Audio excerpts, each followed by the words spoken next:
Mutiara Hikmah Official, menyingkap hikmah di balik sunnah.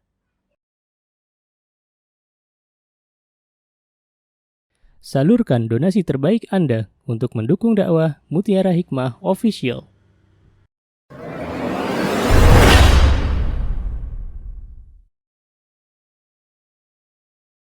Baik, alhamdulillah kita sudah masuk hadis yang keempat. Baik, saya bacakan dulu hadisnya. An Abdullah bin Mas'ud radhiyallahu anhu qala Rasulullah sallallahu alaihi wasallam, "Idza kuntum thalatha fala yatanaja ithnani duna al-akhar hatta takhtalitu bin nas min ajli anna dhalika yuhzinuh." Muttafaqun alaihi wal lafdhu li Muslim. Baik, pertama yang akan kita pelajari adalah siapa Ibnu Mas'ud. Coba dicek hadis pertama, hadisnya siapa di Kitabul Jami'?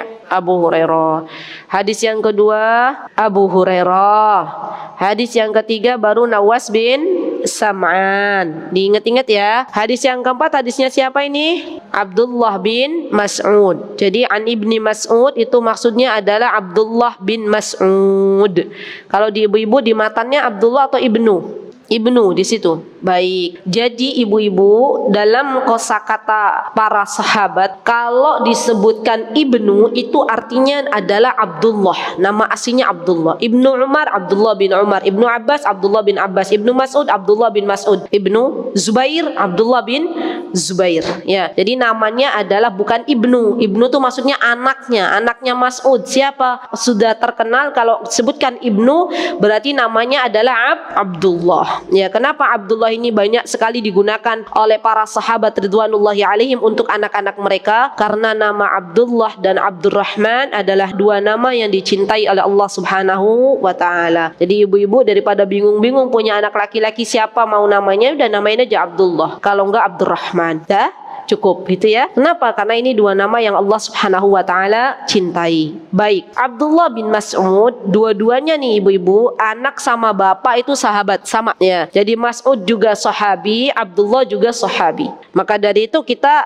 harusnya mendoakannya radhiyallahu anhuma untuk dua orang, yaitu Abdullah dan Mas'ud. Nah, Abdullah bin Mas'ud beliau lahir pada tahun 596 Hijriah dan wafat pada tahun 653 Hijriah. Berapa usianya? 57. Masya Allah. Berarti usianya lebih muda dari Rasulullah, ya kan? Rasulullah berapa? 63. Abdullah bin Mas'ud 57. Beliau ibu-ibu terkenal sebagai seorang sahabat yang as-sabiqunal awwalun. Jadi orang-orang yang masuk dalam Islam untuk pertama kali, ya. Dan beliau adalah dari kaum muhajirin. Ibu-ibu, siapa yang tahu apa itu muhajirin? Orang-orang yang ikut berhijrah bersama Nabi kita Muhammad sallallahu alaihi wasallam ke kota Madinah. Itu namanya muhajirin. Nah, Abdullah bin Mas'ud ini termasuk orang-orang yang ikut berhijrah ke kota Madinah. Beliau juga orang-orang yang masuk pertama kali di dalam Islam. Masya Allah ya. Dan beliau dulu ibu-ibu masuk Islam itu disebabkan karena beliau melihat mukjizat yang Allah berikan langsung kepada Rasulullah sallallahu alaihi wasallam. Jadi dulu Abdullah bin Mas'ud itu seorang penggembala, dan ini juga pernah dilakukan oleh Rasulullah SAW. Ya, kalau dulu Abdullah bin Mas'ud mengembalakan kambing milik Uqbah bin Abi Mu'ad, itu adalah salah satu pemimpin Quraisy kala itu, maka Abdullah bin Mas'ud menggembalakan kambing milik tuannya. Suatu hari ini teman-teman, mukjizat yang Allah berikan. Rasulullah dan Abu Bakar sedang dalam perjalanan berjumpa dengan Abdullah bin Mas'ud. Waktu itu Abdullah bin Mas'ud belum masuk Islam. Kemudian Rasulullah meminta air susu ya dari kambing-kambing yang digembalakan oleh Abdullah bin Mas'ud. Kira-kira menurut ibu-ibu Abdullah bin Mas'ud ngasih atau enggak? Memberi atau tidak? Tidak. Orang-orang zaman dulu itu walaupun mereka belum beragama Islam, belum masuk Islam, tapi mereka itu benar-benar memegang amanah ya. Jadi kalau bukan barang miliknya maka biasanya mereka tidak memberikannya. Maka Abdullah bin Mas'ud pun tidak mau memberikan air susu untuk Rasulullah dan Abu Bakar As-Siddiq radhiyallahu an. Akhirnya ibu-ibu Rasulullah pun meminjam meminjam anak kambing yang waktu itu harusnya belum ada susunya, ya karena memang masih kecil, dan Rasulullah pinjam nanti saya kembalikan. Dan Rasulullah mengusap anak kambing ini subhanallah dengan membaca doa, minta kepada Allah Subhanahu wa taala. Tiba-tiba subhanallah, ini mukjizat yang Allah berikan kepada Rasulullah SAW. Tiba-tiba kantong susu kambing ini penuh, Masya Allah, penuh, dan akhirnya Rasulullah dan Abu Bakar bisa minum dengan kenyang, Masya Allah. Ya, Ibnu Mas'ud bingung gitu ya, hah kok bisa ya gitu. Mungkin kalau kita berada di posisi Abdullah bin Mas'ud, melihat sesuatu yang harusnya nggak terjadi kemudian terjadi, kita takjub nggak ibu-ibu? Takjub, hah kok bisa ya anak kambing masih kecil kok bisa menghasilkan susu segitu banyaknya gitu ya, Masya Allah. Nah dari situ Abdullah bin Mas'ud penasaran, siapa sebenarnya orang yang ada di depanku? Tanya-tanya, Masya Allah, la haula wa la quwata illa billah. Masya Allah, akhirnya ketika itu Abdullah bin Mas'ud diberikan hidayah ibu-ibu oleh Allah, langsung masuk Islam. Masya Allah, inilah sebuah hidayah ya. Hidayah itu mahal ya, Masya Allah. Dan Allah berikan itu kepada Abdullah bin Mas'ud. Dan Abdullah bin Mas'ud itu posturnya, kalau saya baca kitab-kitab para sahabat itu, beliau itu posturnya itu, mohon maaf ya ibu-ibu, insya Allah ini bukan mencela, tapi memang diberitahu oleh para ulama dalam kitab-kitab mereka, Abdullah bin Mas'ud itu posturnya itu kurus dan kecil, Masya Allah ya. Dan beliau subhanallah, walaupun posturnya demikian, tapi Allah berikan kecerdasan untuk Abdullah bin Mas'ud. Karena subhanallah Rasulullah waktu itu juga mendoakan Abdullah bin Mas'ud. Jadi Abdullah bin Mas'ud ini teman-teman, beliau pintar di bidang Al-Quran, Masya Allah. Jadi Allah berikan kelebihan kepada Abdullah bin Mas'ud, Masya Allah, pandai dalam ilmu Al-Quran, Masya Allah. Jadi para sahabat itu kalau mau bertanya tentang sesuatu tafsir Quran, waktu Abdullah bin Mas'ud masih hidup, maka biasanya mereka bertanya ke Abdullah bin Mas'ud. Ya subhanallah. Jadi boleh teman-teman nanti kalau punya anak namanya Ibnu Mas'ud gitu ya, boleh. Ini karena Masya Allah bagus, pintar beliau. Dalam hal tafsir Al-Quran tuh beliau menjadi rujukan bagi para sahabat ridwanullahi alaihim, Masya Allah. Dan Abdullah bin Mas'ud juga beliau sangat setia dengan Rasulullah SAW. Kemana Rasulullah mengajar, beliau ikut, Masya Allah. Duduk di majlis ilmu beliau, Masya Allah. Dan kemana Rasulullah berperang, beliau pun ikut, Masya Allah. Jadi terkenal Abdullah bin Mas'ud adalah orang yang sangat setia dengan Rasulullah SAW. Semoga Allah Subhanahu wa taala memberikan keridhaan untuk Abdullah bin Mas'ud, dan semoga Allah Subhanahu wa taala kelak mempertemukan kita semuanya dengan Abdullah bin Mas'ud. Amin, Allahumma amin. Tentunya semoga berjumpa di surganya. Amin, Allahumma amin. Baik, alhamdulillah kita sudah berkenalan dengan Abdullah bin Mas'ud. Sekarang kita melanjutkan di matan hadis. Ya, jadi hadis itu ada matannya, isinya. Apa matan hadis dari hadis yang keempat ini? Kata baginda Rasulullah SAW, "Idza kuntum salasa." Saya bacakan dulu dan artikan dulu, nanti insyaallah saya syarah. Kata baginda Rasulullah SAW, "Idza kuntum salasa." Kalau kalian bertiga, fala yatanaja ithnani dunal akhar. Maka janganlah di antara kalian bertiga itu berbisik-bisik antara satu dengan satu orang lainnya. Maksudnya jangan sampai 3 orang kemudian kita berbisik-bisik dengan satu orang yang ada di dalam majlis itu. Yaitu nggak boleh. Ya. Hatta takhtalitu binnas, sampai kalian tuh keadaannya bukan 3 orang tapi rame-rame, baru boleh gitu ya. Min ajli anna dzalika yuhzinu, karena yang demikian itu bisa membuat sedih satu orang yang nggak diajak bicara. Masya Allah ibu-ibu, ini menggambarkan bahwa agama Islam yang kita pegang ini adalah agama yang sempurna, sampai-sampai memikirkan bagaimana perasaan seorang hamba, sampai-sampai memikirkan bagaimana perasaan umatnya. Subhanallah. Dan ini menunjukkan bahwa Islam itu juga agama yang mengatur segala lini kehidupan. Masya Allah. Jadi urusan yang begini aja diatur sama Islam. Masya Allah ya. Mana agama yang mengatur sedemikian rupa gitu loh, sampai nggak boleh adanya berbisik-bisik. Masya Allah. Ibu-ibu boleh baca dalam Al-Quranul Karim surat Al-Mujadalah ayat yang ke-10. Kalau sudah dibaca bareng-bareng, ta'awud dulu.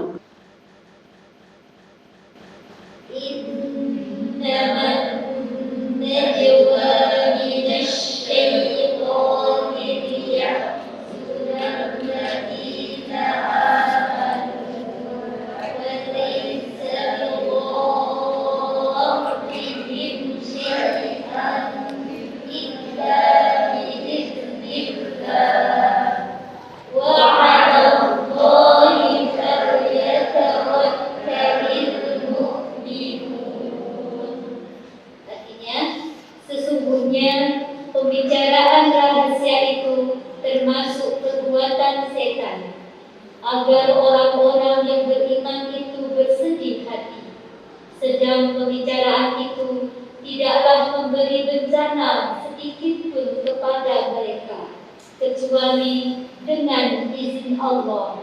Dan kepada Allah hendaknya orang-orang yang beriman bertawakal.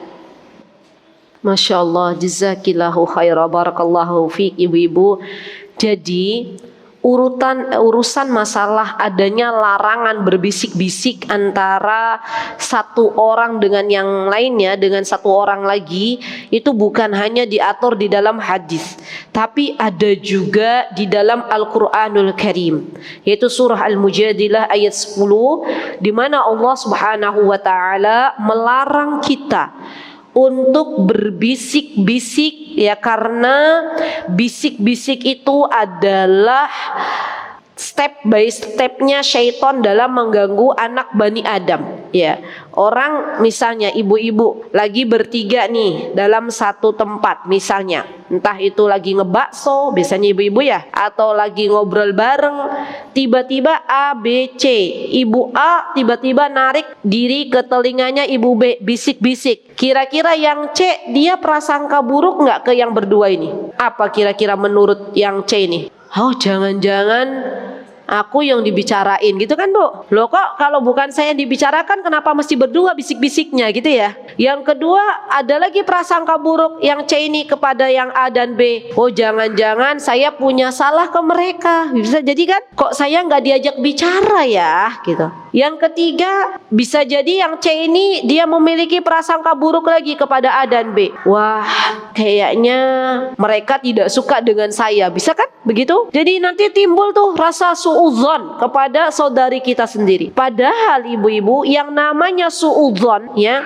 di dalam Islam itu bagian dari dosa, ya. Inna ba'dadh-dhanni itsm.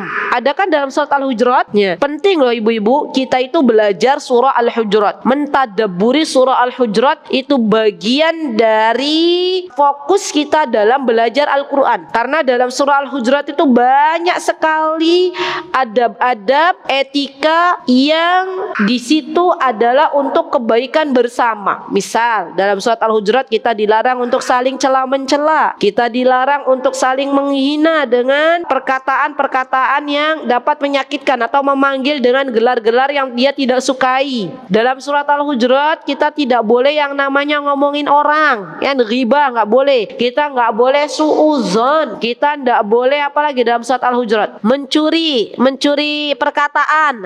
Misalnya kita nguping, bahasanya gitu ya Mbak Mia ya, nguping itu nggak boleh. Ada semua dalam surat Al-Hujurat. Subhanallah. Maka penting bagi kita untuk mempelajari surah Al-Hujurat agar hati kita, kenapa ibu-ibu kita itu mesti sih belajar ya, kita nggak boleh suudzon, agar hati kita itu tetap lapang, agar hati kita itu tetap bersih. Masya Allah. Karena kalau yang namanya suudzon, zon, berburuk sangka kepada saudari kita, itu membuat hati kita itu kotor, ya nggak ibu-ibu? Dan kalau sudah kotor, akan Allah munculkan tinta-tinta hitam di dalam hati kita semuanya. Kalau sudah penuh dengan tinta-tinta hitam, maka yang namanya hidayah tidak ada tempat lagi di dalam hati kita. Maka penting bagi kita untuk banyak-banyak berbaik sangka, husnudzon kepada saudari-saudari kita. Dan bagi kita juga tidak boleh melakukan sebuah perbuatan yang mengundang suudzon kawan kita. Subhanallah kan, timbal baliknya dapat nggak ibu-ibu? Dapat.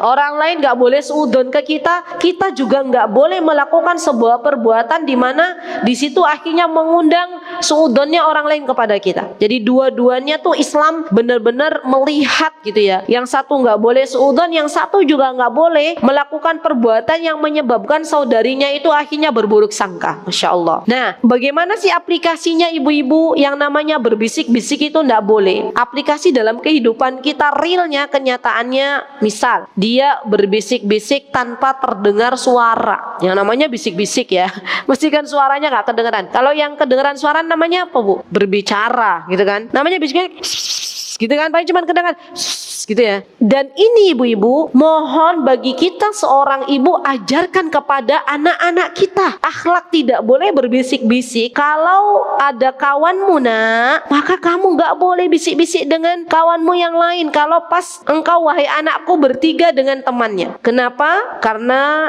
anak kita setiap hari mereka berteman dengan kawannya. Dan semoga ini menjadi modal bagi anak kita dalam beraktivitas atau bermuamalah dengan orang lain. Ya, ini penting. Jadi kita beritahu anak-anak kita bahwa yang namanya berbisik-bisik dengan kawannya yang lain dan yang lain tidak diajak bicara itu tidak boleh. Ya. Kemudian yang kedua, real aplikasi nggak boleh berbisik-bisik, di antaranya ibu-ibu ngomong pakai bahasa daerahnya. Contoh A B C, A B orang Jawa, C orang Papua. Misal, yang namanya di Jogja kan orang Jawa ya. Ini yang Papua ini baru datang. Nah, A B ini orang Jawa asli. Ya, orang Jogja orang Bantul. A B ini ngomong ya berdua apa bahasa Jawa. Pripun kabare pakai bahasa halus kromo lagi. Ya. Dan membiarkan yang ketiga ini atau pihak C ini apa istilahnya Bu? Diem aja, nggak ngerti itu bahasa opo gitu. Nah, ini nggak boleh. Ya.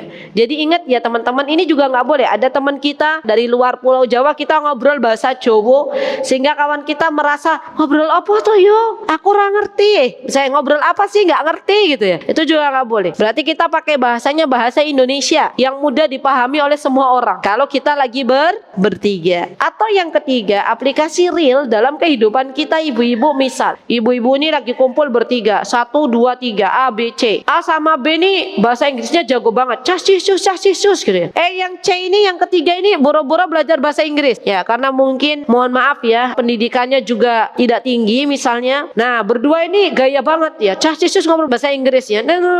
Yang ketiga ini nggak paham maksudnya opo. Ini juga nggak boleh. Ya, jadi kata Syekh Utsaimin itu juga nggak boleh. Kalau misalnya kita mau ngobrol pakai bahasa asing atau bahasa tradisional, sebaiknya bukan dalam keadaan kita sedang bertiga dan kita mengajak hanya satu orang untuk diajak bicara. Ya, insyaallah. Ibu-ibu pernah nggak menjumpai kasus ini? Pernah. Ibu-ibu kondisinya, posisinya yang diajak bicara atau yang nggak diajak bicara? Yang diajak bicara. Yang tidak diajak bicara, tuh, masya Allah, gimana perasaannya tuh? Nelongso gitu ya. Waktu itu antum bertiga atau lebih dari 3 orang? Baik, masya Allah. Ternyata Islam mengajarkan sampai sedemikian detail loh. Ya, mungkin bagi teman-teman yang suka berbicara berdua gitu, padahal lagi bertiga, itu kita berhusnudon aja, mungkin dia nggak tahu ilmunya gitu ya. Akhirnya mereka asik ngobrol berdua, padahal kita yang ada di sisinya nggak diajak bicara. Masya Allah. Baik, ibu-ibu yang saya cintai karena Allah, termasuk di dalamnya ini yang dijelaskan oleh Syekh Utsaimin, ketika kita pakai bahasa yang tidak dimengerti, bukan bahasa asing, bukan bahasa Jawa. Ibu-ibu pernah nggak nemu orang pakai bahasanya dibolak-balik? Termasuk bahasa walian nggak boleh. Kasian yang pihak ketiga mikir dulu. Tahu.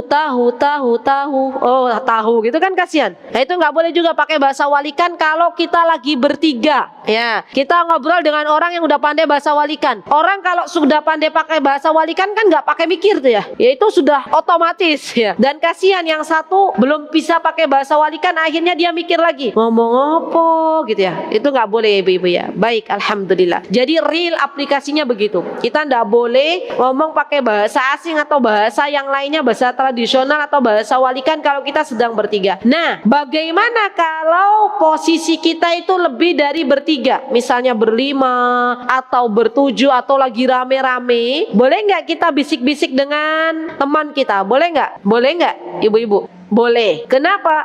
Karena yang lain juga bisa ada lawan bicara dengan yang lain. Ya. Yang tidak boleh berbisik-bisik adalah ketika dia bertiga. Tapi sebaiknya jikalau kita bisa untuk tidak berbisik-bisik, ya ndak usah berbisik-bisik. Ya katakan saja, katakan bahwa misalnya ada sesuatu yang penting, saya izin untuk ke kamar mandi misalnya. Ndak apa-apa, bilang aja. Ya. Baik ibu-ibu, apa kandungan dari hadis ini? Yang pertama, kandungan dari hadis ini adalah bahwa Islam menjaga perasaan umatnya. Masya Allah ya. Jadi kita itu bersyukur. Ketika ibu-ibu itu dzikir pagi membaca doa raditu billahi rabba wa bil islami dina.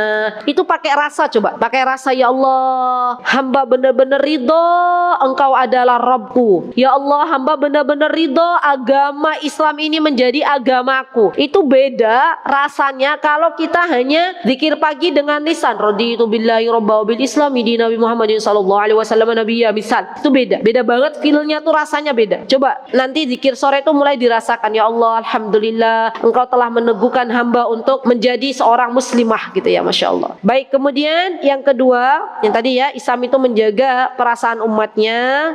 Yang kedua yang bisa kita pahami dari hadis ini adalah bahwa tidak diperbolehkan bagi orang yang sedang dalam keadaan bertiga ya untuk berbisik-bisik. Bagi siapapun yang sedang bertiga, maka dua orang di antara mereka tidak diperbolehkan untuk berbisik-bisik. Kemudian yang ketiga, diperbolehkannya berbisik-bisik manakala jumlahnya banyak, hatta yukhalitun nas. Maksudnya sampai kita itu bergaul dengan banyak manusia. Maksudnya dalam satu majlis itu bukan hanya 3 orang tapi banyak. Yang keempat, jikalau itu adalah larangan di dalam Islam, maka barang siapa yang melakukannya masuk dalam perbuatan maksiat. Karena itu adalah larangan yang dilarang di dalam Islam ya, baik itu dalam hadis maupun di dalam Al-Qur'anul Karim, maka barang siapa yang melakukannya itu sudah masuk dalam bermaksiat. Ya, Masya Allah. Nah, itu di antara 4 kandungan isi hadis dari hadis yang keempat. Dan mari kita mengamalkan isi kandungan dari hadis Nabi kita Muhammad sallallahu alaihi wasallam di dalam kehidupan kita sehari-hari. Dari mulai hadis yang pertama, hakul muslim alal muslim. Kemudian hadis yang kedua, apa itu hadis yang kedua? Coba dibuka lagi. Tentang apa? Hadis yang kedua, tidak meremehkan nikmat Allah, pentingnya bersyukur. Kemudian hadis yang ketiga adalah tentang apa itu kebaikan dan apa itu kejahatan. Dan hadis yang keempat, tidak berbisik-bisik. Semoga dengan kita mengamalkan ilmu yang Allah beri, Allah berikan keberkahan di dalamnya. Dan yang paling terpenting dalam menuntut ilmu itu bukan berbanyak-banyakan dalam mendapatkan ilmu, tapi yang paling penting adalah diamalkan.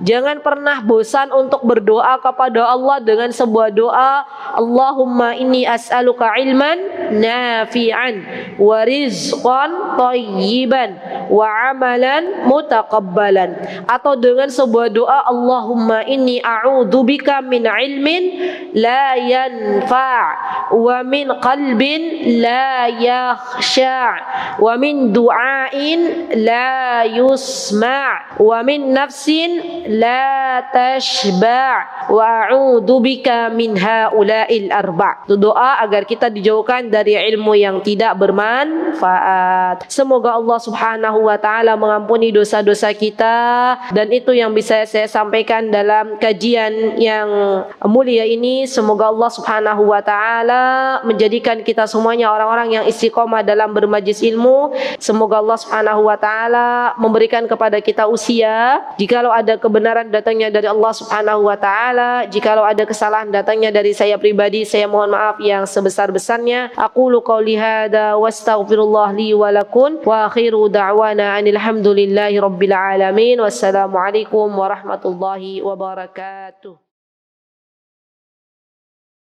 Mutiara Hikmah Official, menyingkap hikmah di balik sunnah.